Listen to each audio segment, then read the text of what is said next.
Hello வணக்கம் பீடாக் welcome to show. DC முடிஞ்சது கேகேஆரோட. KKR ஜெயிச்சிட்டாங்க சிறப்பா. இந்த மேட்சை பற்றி என்ன நினைக்கிறீங்க? உங்கள் இனிஷியல் தாட்ஸ் என்ன? டிசி அப்படியே ஒரு மேலே போயிட்டு வந்து உங்கள் கிராஃப் அப்படியே கொஞ்சம் கீழே வந்துட்டே இருக்கே, என்ன நினைக்கிறீங்க? Wheels are coming off. வேற எதுவுமே கிடையாது. போன த வாட்டியே வீல்ஸ். சொன்னீங்க, போன மேட்ச் முடிஞ்சு. என்ன ரீசன்னா திருப்பியும் சொல்லிடுறேன். தே காட் த ரிப்பீட் பண்றேன். One of the potent bowling attack. They don't have a good batting attack. இன்னொரு பாயிண்ட்டையும் சொல்றேன். நீங்க கேஎல் ராகுல நம்பர் 4ல வேஸ்ட் பண்றீங்க. அதை நீங்க ரியலைஸ் பண்ணலன்னா உங்களுக்கு it is going to be a problem. Porel has got one gear. he can bat at number 4 or even number 3. இன்னைக்கு ஃபாஃப் டூ பிளஸ் ஆடின அந்த சூப்பர் இன்னிங்ஸுக்கு கேஎல் ராகுல் அன்பார்ச்சுனேட் தான் அவுட் ஆனாரு. ரன் அவுட் தான் ஆனாரு. இப்ப ஒரு ஸ்டார்ட் அவங்க கொடுத்து விக்கெட் போகாம இருந்ததுன்னா they should also take the same route like what Gujarat Titans is having a strong top three and leaving very less work for the finishers. இப்ப இவங்க என்ன பண்றாங்க? ம். கேஎல் ராகுல வந்துட்டு வீடியோ ஆன் பண்ணுங்க சார். கேஎல் ராகுல வந்துட்டு இவங்க சாரி, என்ன பண்றாங்க? சாரி. இவங்க ம். No problem. இவங்க என்ன பண்றாங்க? நம்பர் 4ல வைக்கிறாங்க. ஒன்னே ஒண்ணு தெரிஞ்சுக்கோங்க, it's a mixed bag. he can power hit, he can steer the ship. அப்படிங்கும்போது எதுல has been more successful steering the ship? Faf du Plessis பாருங்க, இன்னைக்கு போன மேட்ச் கொஞ்சம் ஸ்கிராச்சியா இருந்தாரு. இன்னைக்கு வந்து திருப்பி வழக்கம் போல இறங்கி தூக்கி மிட் ஆஃப் மேல அடிக்கிறது, இறங்கி பிக்கப் பிடிக்க வந்துட்டாரு. had they got the start what they wanted, this chase would have been definitely possible and the pitch is very good. இவங்களுக்கு ப்ராப்ளம் வந்து ஆர்சிபிக்கு ஹோம் மாதிரி இவங்களுக்கும் ஹோம் தான் ப்ராப்ளம். ஆனா ஒரே ஒரு அட்வான்டேஜ், இன்னும் ஒரு ஹோம் கேம் தான் இருக்கு, 3 கேம் வெளியில ஆடுறாங்க. அதனால இது இன்னும் வந்துட்டு இன்னும் சொல்றேன், இன்னும் ஒரு அடி வாங்கினாங்க பிளே ஆஃப்ஸே பிரச்சனை ஆயிடும். இப்ப கேகேஆர் மீதி 4க்கு 4 ரொம்ப கஷ்டம். KKR hanging on slim thread. But அவங்களுக்கு பேட்டிங் அவங்களுக்கும் கிளிக் ஆக ஆரம்பிச்சிருச்சுன்னா 4க்கு 4 ஜெயிச்சா 17 பாயிண்ட் போயிடுவாங்க. இவங்க வெளியே போறதுக்கான சான்சஸ் ரொம்ப ரொம்ப ஜாஸ்தி. இப்ப பாருங்க, இப்ப வின் ஃபேக்டர் அப்படின்னு சொன்னோம். இப்ப வின் ஃபேக்டர் இங்க என்ன அப்படின்னா 11 ஓவர்ஸ் செட் பண்ணிட்டு கடைசி 9 ஓவர் பிளாஸ்ட் அப்படின்னு. இப்ப கேகேஆர் பாருங்க, கேகேஆர் பேட்டிங்கும் பிரச்சனையில இருக்கு. அதை வரேன் அதுக்கப்புறம். 126 for 4 in 11 overs. They could only get 78 for 6 in spite of batting so deep. இவங்க வந்து 108 for 3 in 11, 82 for 6 in the last 9 overs. ஒரு 4 ரன் தான் இவங்களோட கூட அடிச்சிருக்காங்க. ரெண்டாவது என்ன சொன்னோம்னா போலிங் இன் பவர் பிளே. அடுத்த வின் ஃபேக்டர் வந்து which teams bowl well in power play.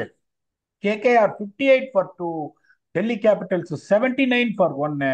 அந்த வின் ஃபேக்டர் ரொம்ப பெரிய விஷயம்ன்றதுனால இவங்க ஜெயிச்சுட்டாங்க. இப்ப இவங்களே பாருங்க, கேகேஆர் பாருங்க, 79 for 1 10 ஓவர்ல. அதுக்கப்புறம் 117 for 4. அதுக்கப்புறம் பாருங்க 11 to 15ல 42. அதுக்கப்புறம் 16 to 20ல 45. That is not the theory in a very good pitch like Delhi. இவங்க பாருங்க 58 for 2 பவர் பிளேல, 97 for 3 10 ஓவர்ல. அதுக்கப்புறம் பாருங்க 49 for 2, 44 for 4. இந்த ரெண்டு பேஸ்லயும் நீங்க ஒரு பேஸ்ல கூட 50 ரன் அடிக்கலன்னா you are going to lose. இப்ப கேகேஆர் டீம் முன்னாடியே சொல்லியிருக்கோம் நம்ம அந்த இதுல, ரோமான் பவல் மாதிரி ஒரு ஆளை நீங்க 8 9 பால் இருக்கும்போது இறக்கி எந்த பிரயோஜனமும் கிடையாது. ரசல் மாதிரி ஒரு பவர் ஹிட்டர் இருக்காருங்கும் போது ரோமான் பவலை நீங்க முன்னாடி இறக்கணும். வெங்கடேஷ் ஐயருக்கு பேட்ல படல. ரிங்கு சிங் கொஞ்சம் டீசென்டா ஆடினார். அந்த மாதிரி ஒரு த்ரெஸ்ட் வந்த அப்புறம் என்ன பண்ணிருக்கணும்? ரோமான் பவலை முன்னாடி இறக்கி இருக்கணும் நீங்க. இப்ப அவங்க என்ன பண்றாங்க? கரெக்டா அந்த ரோமான் பவலா இருக்கட்டும், ஆண்டி ரசலா இருக்கட்டும், எவனா ஒருத்தன் இப்படி போடுறவன் இருந்தாலே சரி, உடனே அப்படி போய் டிஃபென்ஸ் ஆடுறாங்க. அதையும் வச்சிடறாங்க. அந்த ஓவர்ல தைரியமா அவங்க விப்ராஜ் அதனால நிகம். தானே பேக் லோட் பண்ணாங்க ஒரு ஓவர். விப்ராஜ் நிக்கம்லாம் பின்னாடி போட விட்டது அதுக்காக தானே ஒரு ஓவர் நீ வச்சிருந்தது. நீ ஒரு யஜ்வேந்தர் சஹல, ஒரு ஆடம் சாம்பா, ஒரு இம்ரான் தாஹிர், ஒரு அப்துல் காதர்னா நீங்க சொல்றது ரைட்டு. விப்ராஜ் நிகம பத்தி நான் குறைச்சு மதிப்பிடல. அன்னைக்கு ஒரு ரஷீத் கான் போட்டு எடுத்தாரு ஆண்ட்ரே ரசல. அதைத்தான் சொல்றேன் நான். ஒரு லெக் ஸ்பின்னர்னால என்ன பண்றாங்க? போய் முன்னாடி டிஃபென்ஸ் ஆடுறாங்க 18வது ஓவர்ல. ஸோ எனக்கு வந்து அந்த விஷயமே புரியல. Rovman Powell they're playing the right team. They're not playing the wrong team, they're playing the right team. But Powell has to come. இவ்வளோ பேட்டிங் லைனப் வச்சிருக்கீங்க நீங்க. இந்த அனுகூல் ராய் செமையா ஆடுவார் பேட்டிங்க. இஸ் a வெரி போலிங் நல்லா குட். போட்டார் பீடா, இன்னைக்கு ஒரு நல்ல ஸ்டார்ட் கொடுத்தாரு போலிங்ல. மத்தவனா தான் யோசிச்சிருப்பான், லெப்ட் ஹேண்டர் இருக்கான் அபிஷேக் போறவள போலிங் கொடுக்க கூடாதுன்னு. சி உங்களுக்கு அது. எடுத்துட்டாரு லெஃப்ட் ஹேண்டரா, விக்கெட் எடுத்துட்டாரு. அதைத்தான் சொல்றேன். ஏன் எடுத்துன்னு வந்தாங்கன்னா for du Plessis match up against left of spinner ஏலியான். ஃபாஃப் டூப்ளஸியோட ஃபர்ஸ்ட் 15 பால் பாடுங்க, எந்த போலருக்கு நிறைய அவுட்டா இருக்காங்கன்னு பார்த்தா it is left arm spinner. So அதை தான் கொண்டு வந்தாங்க. பட் மத்தவங்க என்ன யோசிப்பாங்க, யோ அபிஷேக் போரல் இருக்கான் கொடுக்காத அப்படின்னு. அவர் எடுத்த விக்கெட் பாத்தீங்கன்னா அபிஷேக் போரலுக்கு. Main reason for them winning the game is no one else is Anukul Roy. 4 ஓவர்ல 27 ரன். எனக்கு ரொம்ப டிசப்பாயிண்டட் என்னன்னா, வருண் சக்கரவர்த்தி ஆவரேஜ் ஸ்பீடு 101 கிலோமீட்டர் சீமா புடிச்சு போட்டு இருக்காரு போலிங்க. சீமா புடிச்சு எரிஞ்சிட்டு இருக்காரு. இப்ப அவரோட மீடியம் பேஸ் போட்டிருந்தாரு. இப்ப அவரோட மிஸ்ட்ரி பால்ஸ் எல்லாம் இன்னும் நிறைய பேர் டீகோட பண்ணல. நிறைய மிஸ்ட்ரி பால் புதுசா வேற கொண்டு வந்திருக்காரு. அப்படிங்கும் போது இந்த மாதிரி ஒரு சுச்சுவேஷன்ல அந்த மிஸ்ட்ரி பால் போட்டு உங்களுக்கு அடிச்சா பரவாயில்ல, அவர் ஓடி வந்து சீமை பிடிச்சி ஏத்துன்னு ஏத்துறாரு. டப்பு டிப்புன்னு அடிக்கிறாங்க. அதுவே அந்த அசுதோஷ் சர்மா வந்து பேட் ஷாட் செலக்ஷன். ஈஸியா ஜெயிச்சிருக்கலாம் இந்த சுச்சுவேஷன்லயும், அதுல எந்த சந்தேகமும் கிடையாது. சுனில் நரேனும் ரொம்ப நல்லா போட்டாங்க. இவங்க பேட்டிங் வந்து ஒத்து வரல. இவங்க நீங்க கேட்பீங்க வேற என்ன பண்ணலாம்னு, வேலை வெளியில உங்களுக்கு ஆப்ஷன்ஸ் எல்லாம் பேட்டிங் எல்லாம் ஸ்ட்ரென்தன் பண்ண முடியாது. இந்த லவ்னிக் சிசோடியான்ற பாருங்க, டொனாவன் ஃபெரேரா இருக்காரு. டொனாவன் ஃபெரேராவும் ஒரு power hitter, is not someone is going to bat in the first 10 or 12 ஓவர்ஸுக்கு போது டெல்லிக்கு வந்து வெளியில பேட்டிங்கை ஸ்ட்ரென்தன் பண்றதுக்கு ஆப்ஷன் கிடையாது. The only way they can make it look better is by setting KL Rahul to open the batting. கோரல் number 3, Nair number 4. நீ பாவம் நாயர் வந்துட்டு நல்லா தான் ஆடிட்டு இருந்தாரு. இப்போ அவுட் சைட் போய் பிளிக் பண்ண பார்த்தாரு, நேரம் வர பால் அந்த யார்கர்ல இருந்து மிஸ் பண்ணிட்டாரு. Nothing to talk about it. ஸ்டப்ஸ்க்கு வந்து ஒரு நல்ல பால் வந்துருச்சு, அதுவும் ஒன்றும் இது கிடையாது. அசுதோஷ் சர்மா ஒரு பேட் ஷார்ட் செலெக்ஷன், அது நீங்க குறை சொல்ல முடியாது. இவங்க தோத்தத்துக்கான ஒரே காரணம் என்ன பொறுத்த வரைக்கும் that is the only thing. ஏன்னா அக்ஷர் பட்டேலும் உங்களுக்கு நல்லா பேட்டிங் ஆடுறாரு. பட் இந்த இன்ஜுரி எவ்வளவு சீரியஸ்ன்னு எனக்கு தெரியல. இந்த இன்ஜுரி வந்து போய் அவர் வெளில உட்காந்துட்டாருன்னா ரஹானே பயங்கரமா. வேற இன்ஜுரி ஆனாரு. இப்ப ரஹானே இன்ஜுரி ஆனா கூட அவங்க ரமன்தீப் சிங்கை கொண்டாந்துருவாங்க, ஒன்னும் பிரச்சனை இல்லை. அவங்க வெளில ரமன்தீப் சிங் இருக்காரு, ஒன்னும் பிரச்சனை இல்லை அவங்களுக்கு. Rahane has been contributing beautifully. அந்த ஸ்பாட்டை ரகுவன்ஷி எடுத்துட்டு அக்சர் நம்பர் 3. இன்ஜுரி சீரியஸா இருந்தா பேட்டிங்கே வந்திருக்க மாட்டாரு எப்படிடா. அது நீங்க தான் சார் டாக்டர். நான் தேவையில்லாத விஷயத்துல நான் தலையிட மாட்டேன். நீங்க தான் சொல்லணும் அது எவ்வளவு எந்த அளவுக்கு இன்ஜுரின்னு. ஏன்னா உங்களுக்கு ரொம்ப ம். இதுன்னா உங்களுக்கு கிளவுஸ போடவே முடியாது. அதுக்கப்புறம் பாத்தீங்கன்னா that is what a captain to beat from the front. பரவாயில்ல எனக்கு இன்ஜுரி ஆயிடுச்சு, நான் வந்து 4 சுத்துறேன் வந்த வரைக்கும் லாபம் சுத்து எலக்ட்ரிஃபைங் நான் காடி செம்ம சுச்சுவேஷனுக்கு அவங்க கொண்டு வந்து விட்டாங்க அவங்க. Only problem is down the order. அவங்களுக்கு எல்லாமே பவர் ஹிட்டர்ஸ், ஸ்டியர் பண்ணி எடுத்துட்டு போக ஆள் கிடையாது. விப்ராஜ் நிகமும் பாத்தீங்கன்னா class power hitter, Tristan Stubbs power hitter, Ashutosh Sharma power hitter. அதுக்கப்புறம் உங்களுக்கு வந்து ஸ்டார்க்லாம் பவர் ஒரு 6 பட்டா ஓகேங்கும் போது they have to remodel their batting design. They are wasting KL ராகுல் அட் நம்பர் 4. ஒரு சில பிளேயர்ஸ் எல்லாம் அப்படிதான் சொல்லிட்டே இருக்கும், நல்ல பிளேயர்ஸ் எடுத்து they are not performing not because of the player the way you are using him. He has to bat worst case. அப்படி இல்லைன்னா கூட நம்பர் 3 ஆடணும், நாட் நம்பர் 4. என்ன கேட்டா ஓப்பனிங் தான் நான் ஆடணும்னு சொல்லுவேன். அவங்க என்ன பண்ண போறாங்கன்னு எனக்கு தெரியல. That is the major reason for them to lose this game because there not out blade and they were very much under control until 15 overs to chase this target down.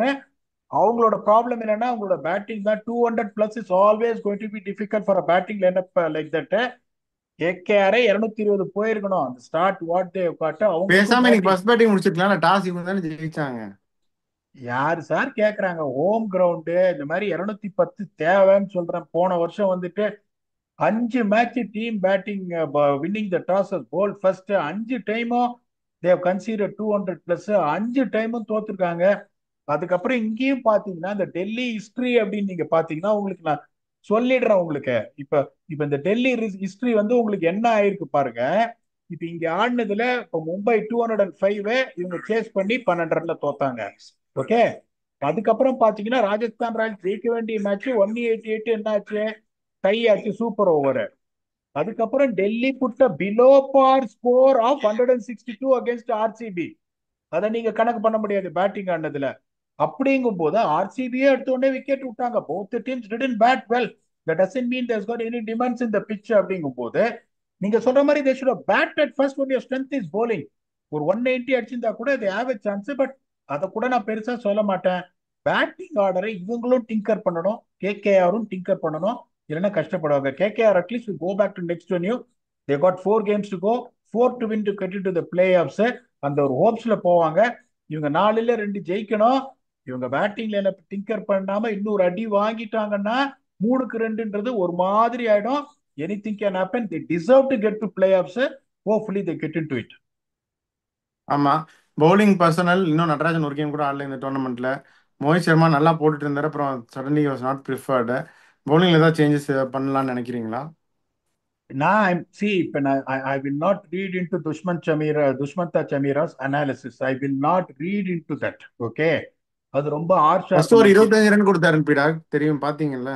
அதுதான் நான் சொல்றேனே, அதை வச்சு நான் இது பண்ண மாட்டேன். இப்ப நான் என்ன சொல்றேன்னா, இந்த மாதிரி ஒரு கட்டாந்தர பிச்சு, லைஃப் இல்லாத பிச்சு, போலர்ஸ் ஆர் ஸ்ட்ரகிளிங்கும் போது you need to have a guy like Mohit Sharma. அதுல எந்த சந்தேகமும் கிடையாது. மோஹித் சர்மா வந்தா நீங்க ஜெயிச்சிருப்பீங்களா அப்படிலாம் நான் சொல்ல மாட்டேன். I will never say that Chameera 3 over 46 run கொடுத்தாரு அதனால தோத்து போச்சு, அதெல்லாம் நான் சொல்லவே மாட்டேன். when someone is bowling well, someone is bowling the difficult overs அப்படிங்கும்போது, when you are winning, when you are in the top four consistently, there is no need for you to make a change is what I'm telling you. இப்போ அடுத்த match Sameera ஆடுறாரு, திருப்பி ஒரு 3 ஓவர்ல ஒரு 46 run போறாருன்னா again they have to get back to Mohit Sharma. why you want to do that? எப்படி நீங்க பார்க்கணும்னா, ஓகே ஆனா அவுட்கம் அந்த அவர் போட்ட 18 பாலோ 12 பாலோ 24 பாலோ, வாட் இஸ் த குவாலிட்டி, எப்படி பவுண்டரி போச்சுன்னு பார்க்காதீங்க, எப்படி போட்டிருக்காரு. சார் சமயம் இந்த மாதிரி பிச் எல்லாம் உங்களுக்கு வந்து நல்லா போட்டு அடி வாங்குவீங்க. You should only be rated based on how you have bowled. அது ஒரு சில சமயம் செமையா போட்டு 4 ஓவர் 40 ரன் கொடுப்பீங்க. அது நிறைய போலருக்கு அந்த மாதிரி ஆகும், நான் பார்த்துருக்கேன். சரி ஜாப் போகும். If you read the analysis it look very ugly. அப்படிங்கும் போது they should be tempted to get back Mohit Sharma back. எனக்கு தெரியல. And it be Harsh and தமீர் ஆல்சோ. 2 மேட்ச் தான் அவர் ஆடி இருக்காரு, 2 மேட்ச்ல அவரையும் டிராப் பண்ண முடியாது. மோஸ்ட் இம்பார்ட்டன்ட் திங், ராகுல் ஹாஸ் டு ஓப்பன். இதை நீங்க ஒத்துக்கிறீங்களா? இல்ல பீடா ஒரு நம்பர் 4 ஆர்டர் தான் டிசிக்கு பெட்டர்ன்றீங்களா? இல்ல இல்ல, வாய்ப்பே இல்லை பீடா. அவர் உங்க டீமோட best batter. Let him face a maximum number of balls. ராகுல் has to be at the top. எப்படி கில்லு ஓப்பனிங் வராரு, ஜெய்ஸ்வால் ஓப்பனிங் வராருன்னா, ராகுல் அவர் இந்தியாவுக்கு பார்க்கக்கூடாது. இந்தியாவுக்கு நீங்கள் எங்கே வேணாலும் ஆடுங்க. ராகுல் is someone who's capable of adapting is game and class in number 4 இந்தியாவுக்கு ஆடலாம், நம்பர் 5 இந்தியாவுக்கு ஆடலாம். இப்போ இந்த டீம் இந்த டோர்னமெண்ட்டுக்கு you're suited, you're the best பேட்டர்னா நீங்கள் டாப் ஆஃப் தி ஆர்டர் ஆடி தான் ஆகணும். அதாவது நான் ஒன்னே ஒன்னு என்ன சொல்றேன்னா, they got talent all over. இப்ப டூப்ளஸையும் பாத்தீங்கன்னா சேஃபா ஆடுவார், இப்படி ரிஸ்க் நிறைய எடுப்பாரு அப்படிங்கும்போது, ராகுல் மாதிரி ஒருத்தர் எப்படின்னா கச்சாமச்சான் எல்லாம் அடிக்கலாம் மாட்டாரு. ஒரு ஸ்டார்ட் நீங்க கொடுத்துட்டீங்கன்னா, Porel is also going to come there and play shots. Karun Nair is good. அதுக்கப்புறம் Axar, Tristan Stubbs, Ashutosh Sharma, Vipraj Nigam, this lot of fire உங்களுக்கு. அப்படிங்கும்போது they should get try and get a start. நீங்க பாத்தீங்கன்னா எங்க அவங்களுக்கு டீரெயில் ஆச்சுன்னா விக்கெட் போயினே இருந்தது. ராகுல் மாதிரி ஒருத்தர் top of the order number 2 வந்துட்டு அவர் குவிக்கா ரன் அவுட் ஆயிட்டாரு. ஆல்மோஸ்ட் அங்கேயே போயிட்டு தோத்துருவாங்கன்னு தெரியும். But they put up a fight at least, thanks to Axar Patel. So அவங்க என்ன பண்ணணும்னா, that is what they've to think. இவங்க ரவுமான் பவலை முன்னாடி ஆடியே ஆகணும். எப்படியா 6 ஓவர்ல 79 ரன் வந்துட்டு அதுக்கப்புறம் கஷ்டப்பட்டு 11-15 16-20 கஷ்டப்பட்டு 9 ஓவர்ல how can you score 78 runs when you got 126 on the board? Ideally, you have to double up in Delhi. That is where both the teams failed. But power play Delhi Capitals were way ahead of KKR. அதனால தான் ஜெயிச்சாங்க. Congratulations to KKR for them. But still they are alive in the tournament. Delhi still is in a comfortable position, but they have to wake up now. Okay, so பார்க்கலாம் பீடாக். போக போக interesting days ahead தான். என்னதான் ஒரு certain teams வந்து almost out அப்படின்னு நம்ம சொன்னாலும், சர்டன் டீம்ஸ்க்கு வந்து ஸ்டில் ரொம்ப டிஃபிகல்ட் அண்ட் கிரிட்டிக்கல் ஃபேஸ் இது. இந்த ஃபேஸ் அவங்க எப்படி ஹேண்டில் பண்ணுறாங்களோ அதுதான் அவங்களுடைய ஃபியூச்சர் இருக்குது இந்த டோர்னமெண்ட்டில். ஸோ பார்ப்போம் எப்படின்னு. Interesting days ahead. உங்கள் ஃபைனல் தாட்ஸ் என்ன இந்த மேட்சை பொறுத்த வரைக்கும்? அதான் சொல்றேன், இந்த மாதிரி ஒரு சுச்சுவேஷன் வந்து KKR will be really feeling worst. அந்த 111 சேஸ் பண்ண முடியாம தோத்தது, அதுக்கப்புறம் எல்எஸ்ஜியோட இந்த 238 சேஸ் போல் பொசிஷன்ல இருந்து தோத்தாங்க. ஸோ அந்த மாதிரி ஒரு 2 மேட்ச் போச்சு. யோசிச்சு பாருங்க, இந்த 2ல் 1 இருந்து இப்போ 11 பாயிண்ட் இருந்தா கூட அவங்க சான்சஸ் ஆர் மேசிவ். இப்பயும் அவங்களுக்கு எதுவும் கெட்டு போயிடல. But they should have 4 good days and no team is weak. You have 1 bad day, everybody be out of the tournament. 15 point வச்சு போக முடியாது. 9 பாயிண்ட்ல இருக்காங்க அவங்க. 15 பாயிண்ட் வச்சு போக முடியாது, அதுல சந்தேகமே கிடையாது. அவங்க ஜெயிச்சுட்டாங்கன்னா 16+1 17 ஆயிடுவாங்க. நிறைய டீம் 16ல மாட்டிக்கும். they will be ahead. இன்னொரு அட்வான்டேஜ் அவங்களுக்கு என்ன இருக்குன்னா, there is no need to worry about net run rate because they are in odd points. All they got to do is somehow try and manage 4 wins in a row and keep their hopes of defending the title again. DC on the front, அதை மட்டும் தான் சொல்லிட்டு வேற எதுவும் பெருசா அலார்மிங்கா உங்களுக்கு தெரியல. Unfortunately இந்த ஃபர்ஸ்ட் 6 ஓவர்ல ரன் கொடுத்துட்டாங்க. nothing to worry about. Hopefully, they will try and think about getting KL Rahul at the top of the order, which might change their fortunes. So they need 2 out of 4 wins, which is absolutely under their control. Let us see how these teams go up in the future games. Our next episode is going to be the preview between Chennai Super Kings and Punjab Kings.